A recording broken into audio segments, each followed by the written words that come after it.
segregation already started, and he left for two reasons. Because he realized that as an artist, black artist, it was very difficult for him to make a real good name for himself in South Africa because it was a segregated society, even though apartheid was not the rule, okay? And the second reason is because he heard of Paris as the mecca for the arts and for the artists. And Ernest Mankuba was 10 years older, and he came to France before he did and pushed him to do the same. That's why he didn't stay in London. He didn't want to, he wanted, it's like a Muslim having to go to Mecca before he dies, okay? So that's what he did.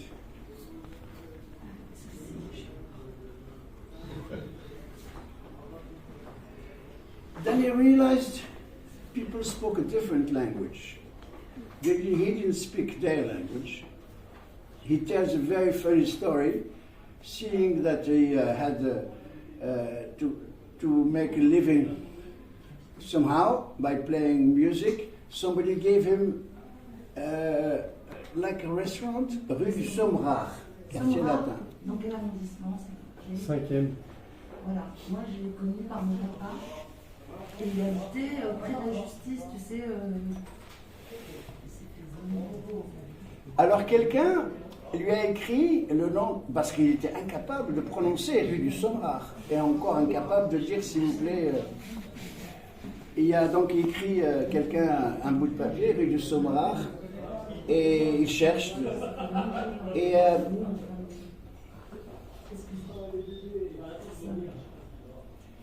il y a quelqu'un qui lui a dit va là-bas.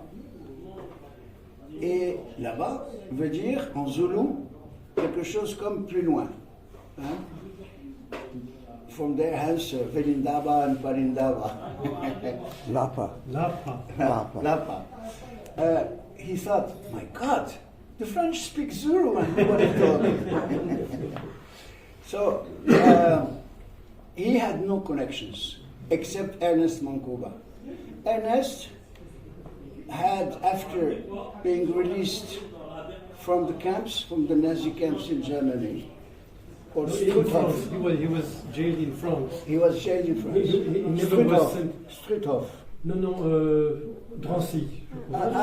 He was kept in Drancy. Okay. C'était en France. Oui, mais mon copain n'a pas été jusqu'en Alsace, non. Donc, was I speaking English or French? I don't know. French, because my English is very poor. Well, I'm sorry, but most people. Okay. So he started working as a musician. He could play guitar and he could play piano, and he knew all of the Christian songs he learned in the mission because he was born and brought up in a mission. His dad was a missionary, a minister, and at the same time a teacher.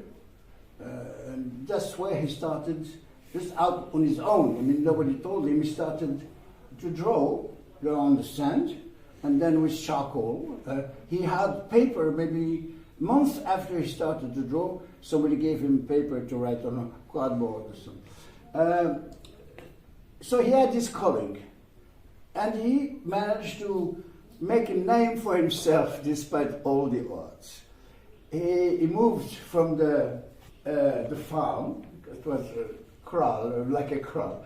And he went to cousins in the big black town at the time called Sofia town, which became afterwards Soweto. And No. Triumph. sorry? Triumph. Triumph? Yes. Before Soweto. Yes, all the people from Sofia town were moved to Yes. Soweto, Yes. 20 kilometers further, and it was called Triumph. Oh, okay.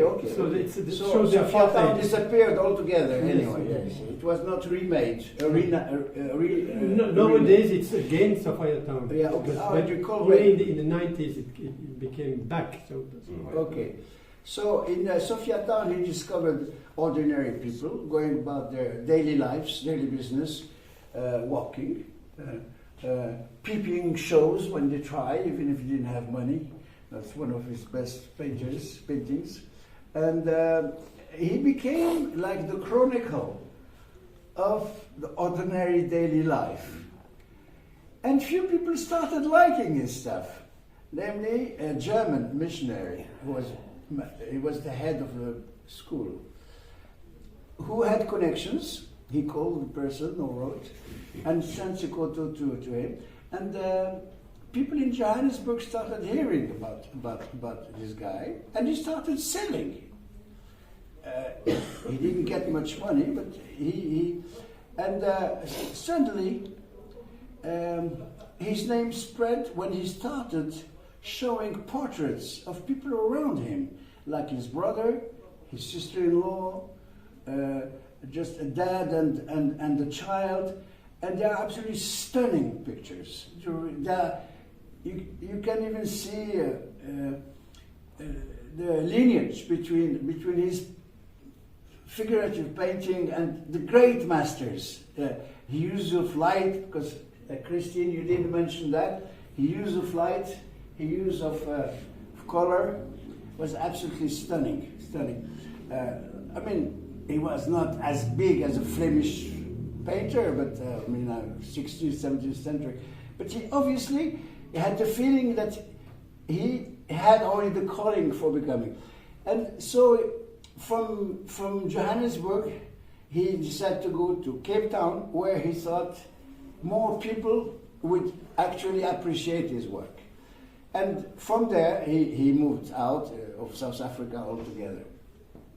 So the time he spent in Sophiatown and the time he spent in Cape Town, as far as I'm concerned, I'm not an expert, that's where he did his best work.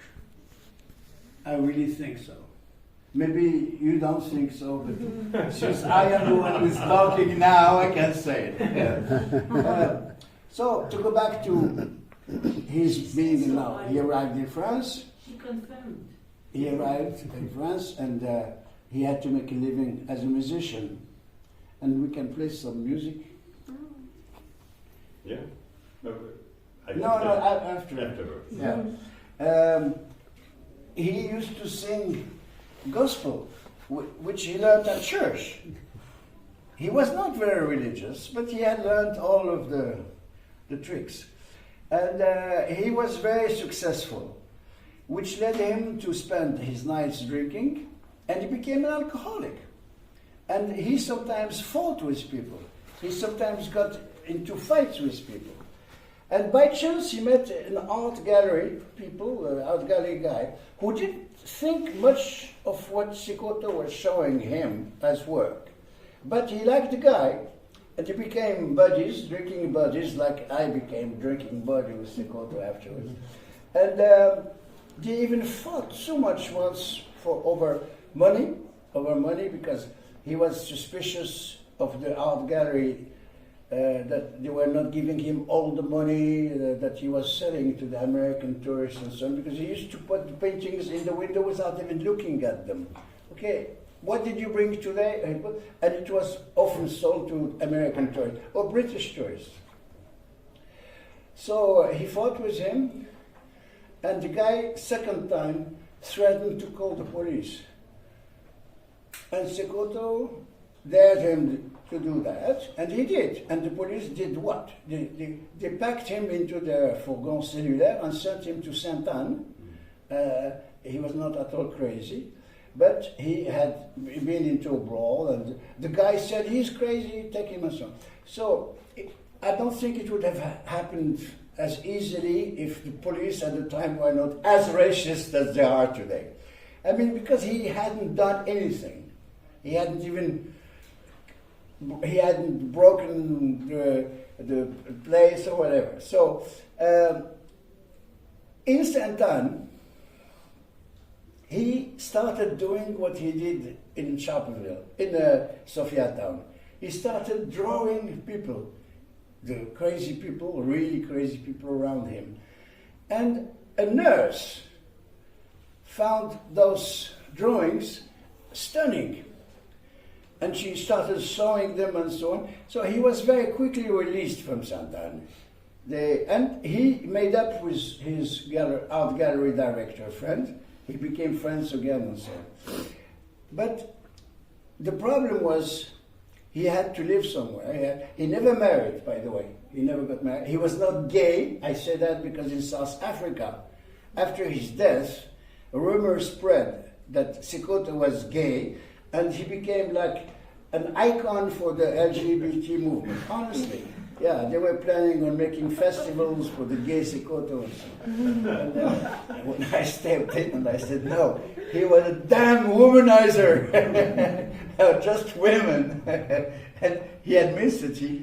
I have an interview he did with somebody I sent him, a lady who became a judge, Sylvie Escrozaille. She just wanted to learn a little bit about journalism as a student at l'École de la Magistrature de Bordeaux. And I decided to send her to Sekoto, who had just moved into la maison de retraite de Nogent-sur-Marne. And she spent a whole month interviewing him. The interview is in the file I showed you. It couldn't be published. She was not a journalist. And the information, that the transcript of the interview is extraordinary. He says things which he never said anywhere else. For instance, he just explains very basically how he got run over by a bus. He never told anybody exactly how it happened, or he would start and then he would forget and so on. This stuff has to be used by art historians, Sekoto specialists in South Africa, Sekoto Foundation, for instance. But they don't have people who read French. It's written in French. I didn't translate it. I said, there are enough people in South Africa who translate. So Sekoto had to find lodgings. He moved from one place to another. One day, through the art gallery friend, he learned that a lady just threw out James Baldwin from her flat because he didn't have enough money to pay the rent. He had his own room. And he moved in with this lady.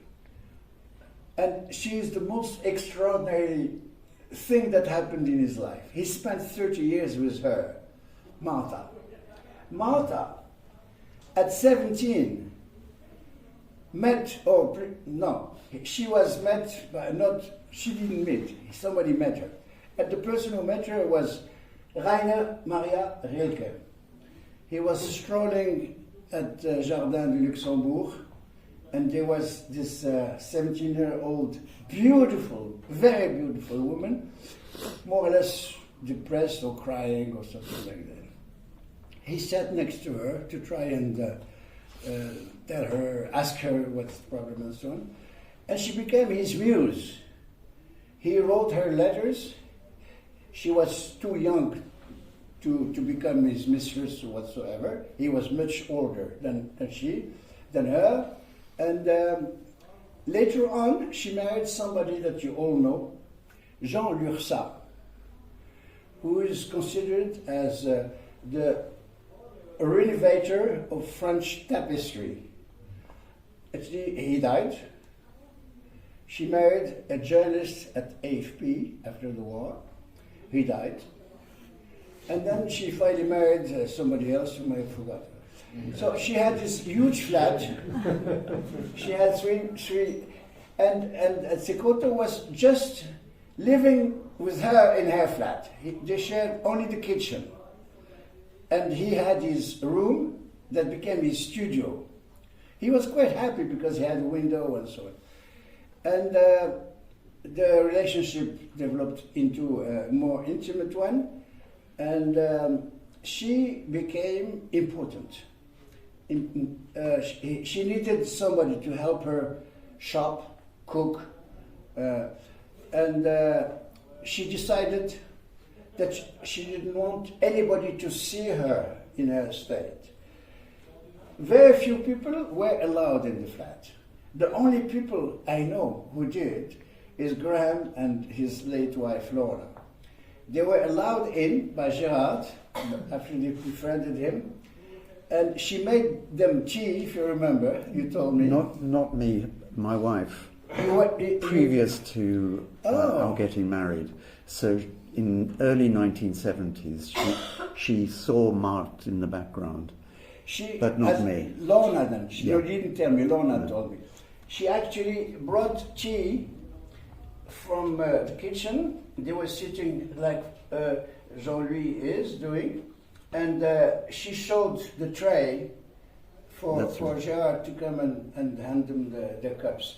I never saw her. I was never allowed in.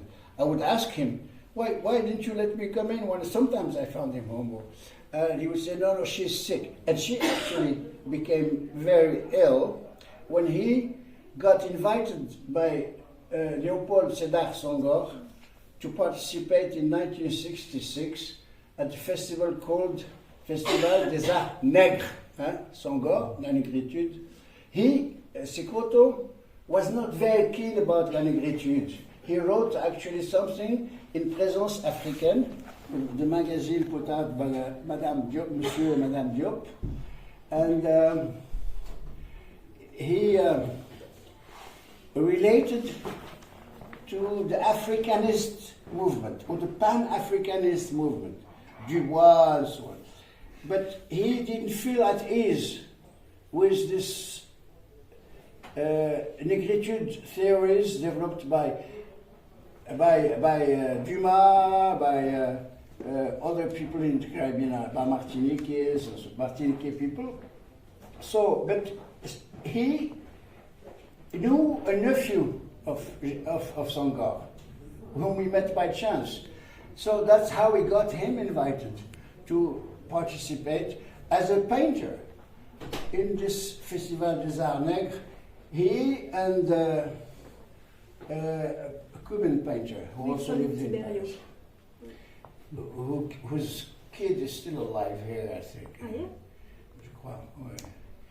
And became very friends in Dakar. And they asked Senghor if they could overstay their invitation, stay in Senegal longer and visit. He was mesmerized by real Africa. To him, he was really seeing real Africa for the first time. And mostly when he went to Casamance, actually Senghor gave them a car and a chauffeur to drive them around all of Senegal, if they go anywhere at his expense.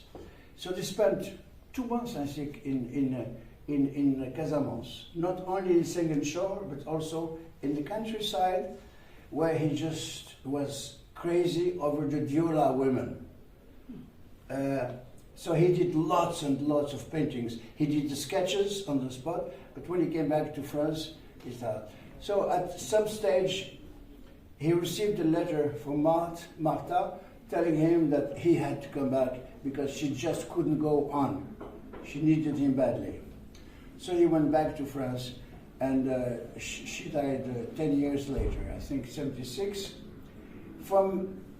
She didn't leave him any will.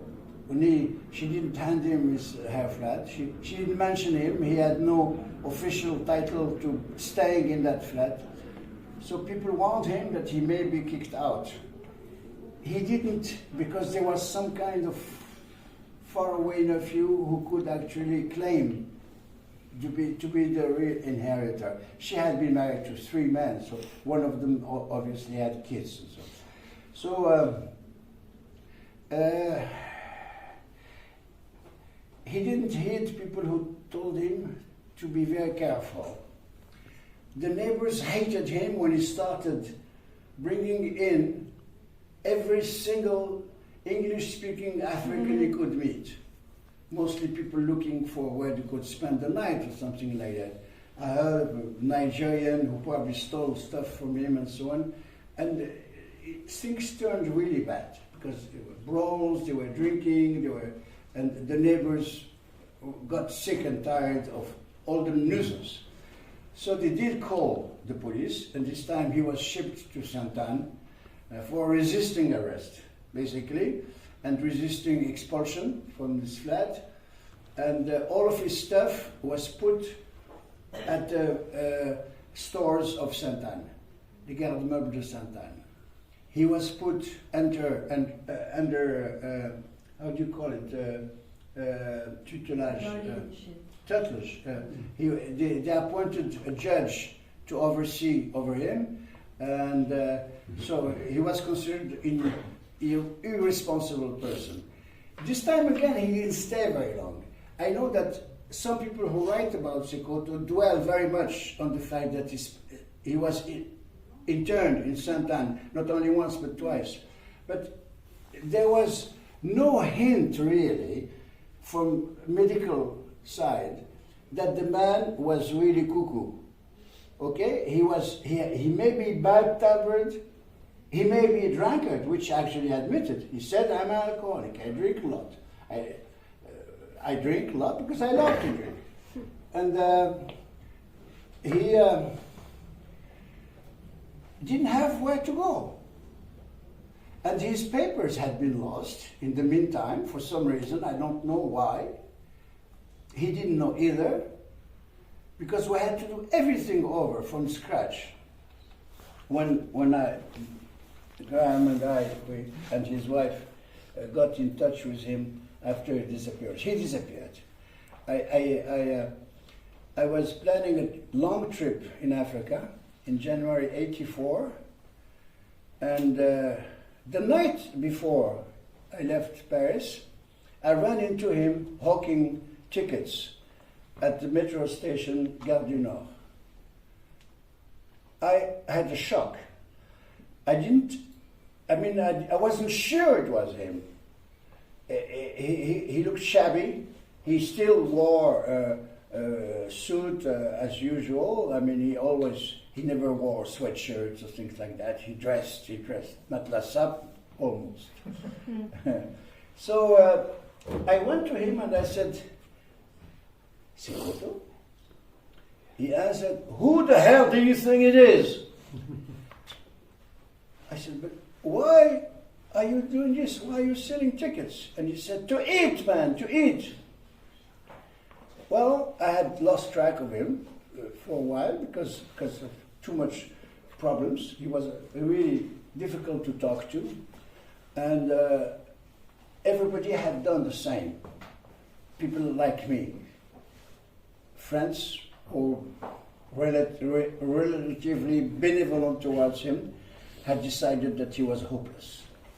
So he became clochard. And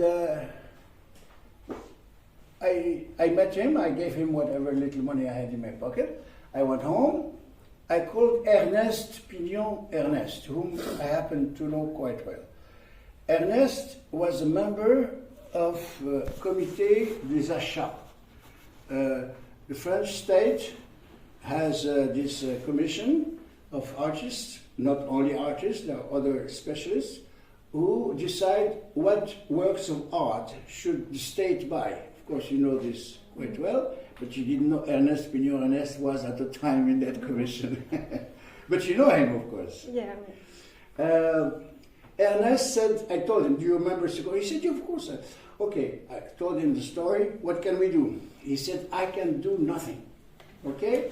The only person who can do something is the one in charge of African art."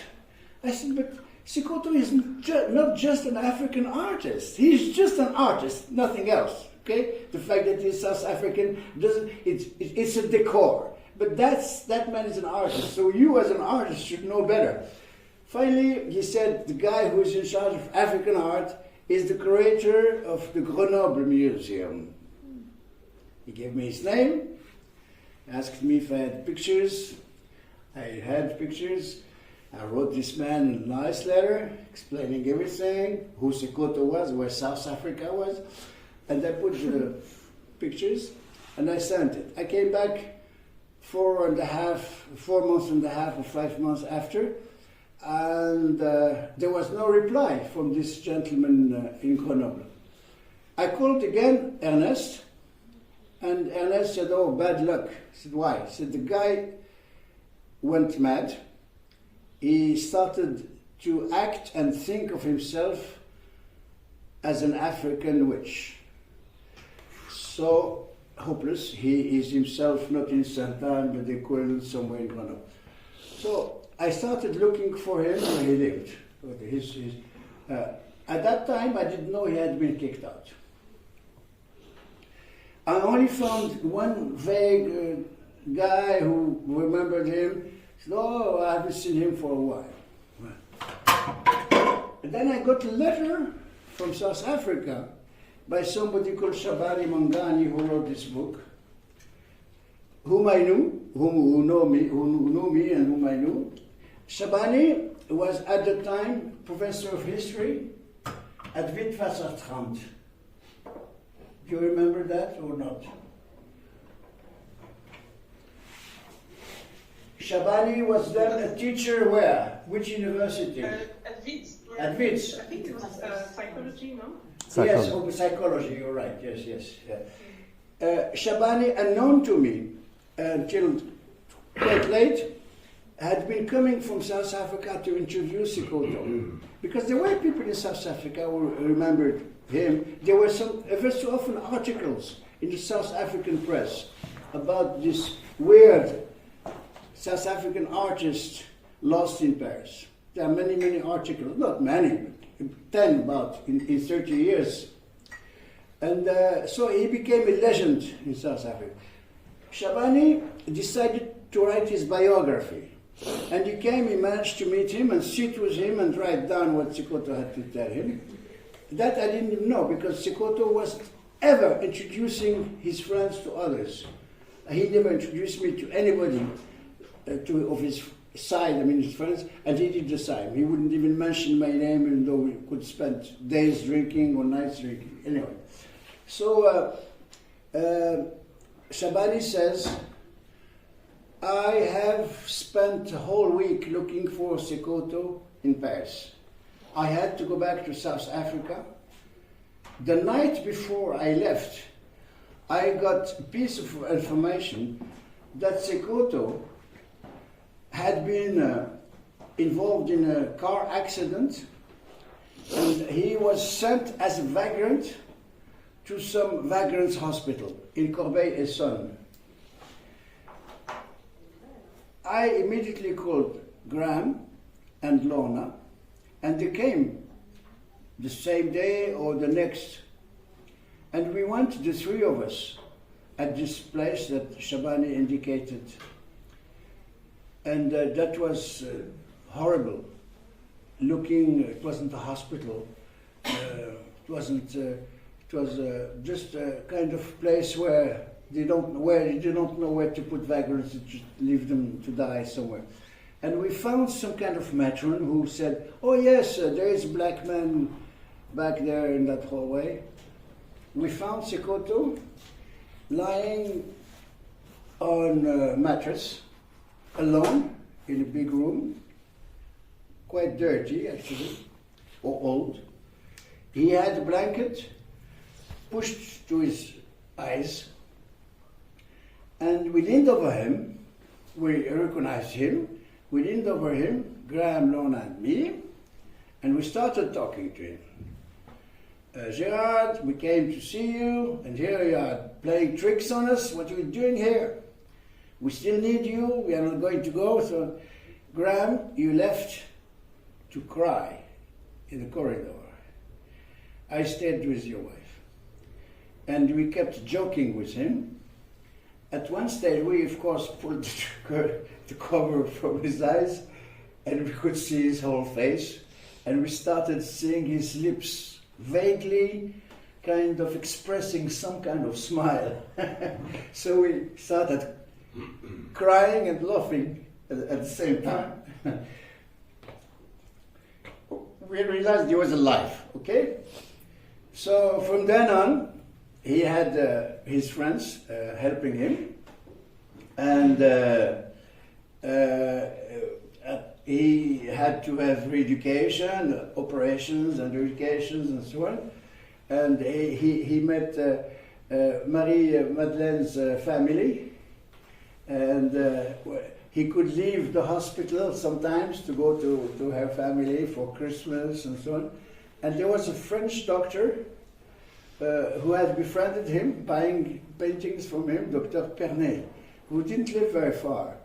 He was also letting, he used to come from the hospital to pick up Sekoto, bring him to his home, with his family, and allow him to sit in the garden and sketch. And he had all of his fingers, basically, he couldn't write, he couldn't use them for anything.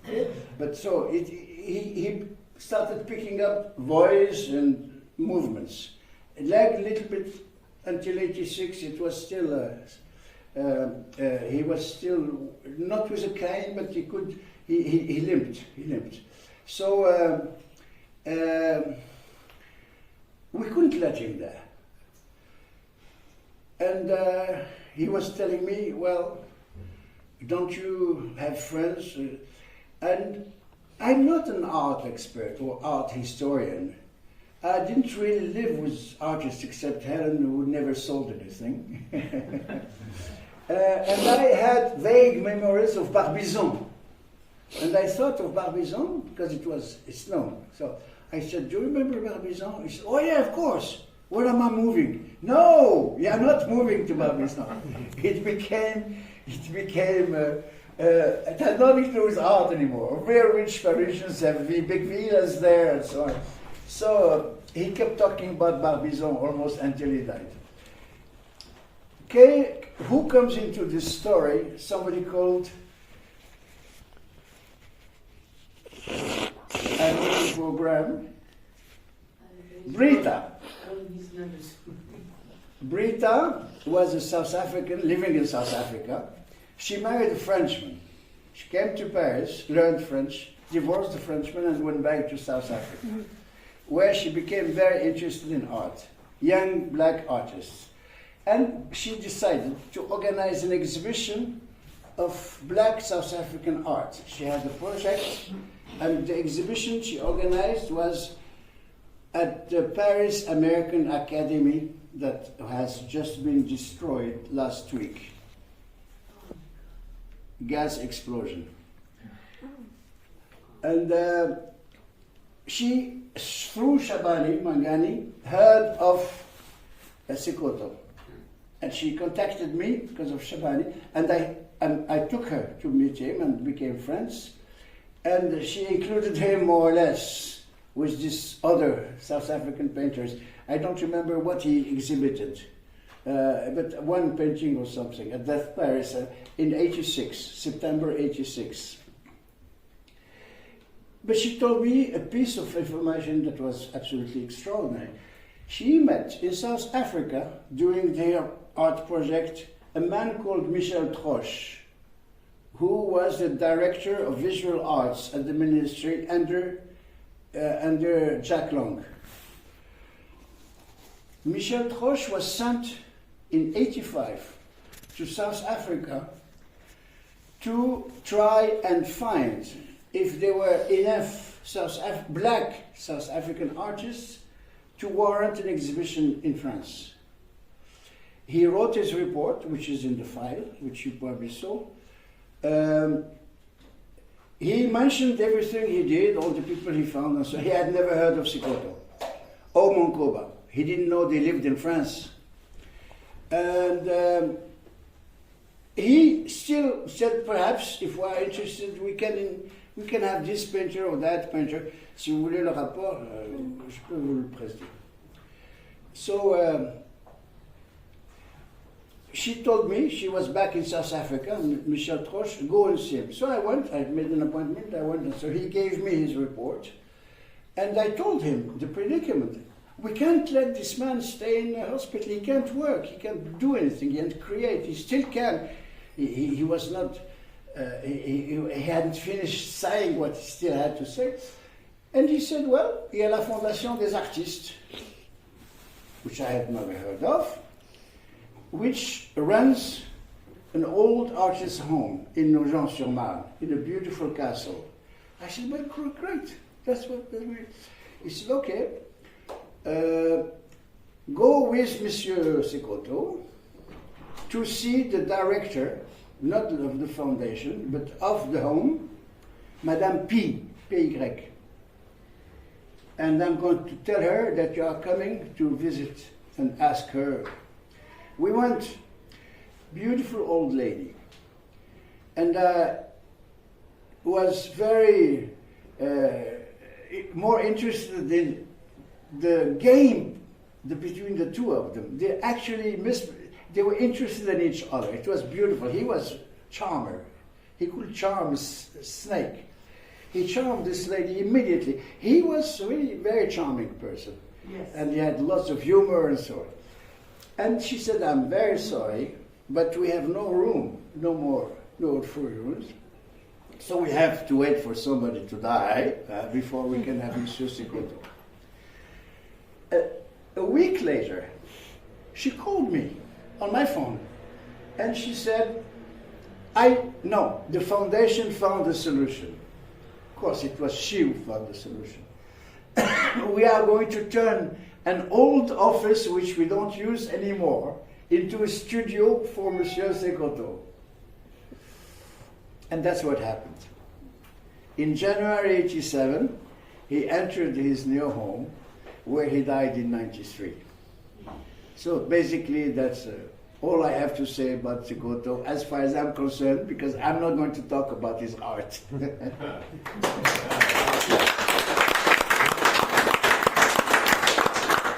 Thank you, everybody, for coming. I invite you for a drink, but I have to leave at 9 o'clock to go to a friend who's in hospital. So, thank you very much for coming. But yeah, please have a drink. Oh, and we can also go elsewhere and have a drink. Ah oui, voilà. Alors, moi, je vais vous dire des choses parce que j'ai rencontré Vous voulez Monsieur prendre des Sekoto. photos